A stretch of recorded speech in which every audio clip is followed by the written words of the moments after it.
راح نحتاج للملح، فلفل اسود، الرمان. اهم شي يكون، هذا مو اعلان بس اهم شي يكون يا اما زيري يا اما التونسل، حامض الليمون و كاتشب.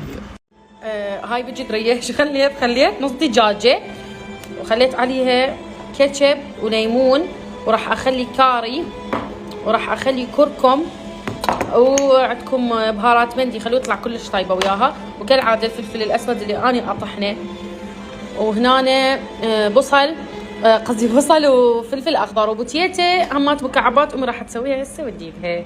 تنسون تخلون الملح حتى يغزر. جايز وهذا الليمندوزي احطه بالسكته لان امي ما تقبل، بس انا احطه بالسكته وقلها حطيت ليمون وليمندوزي. حاولوا لا تكثرون هوايه بالخضروات اللي تخلوها.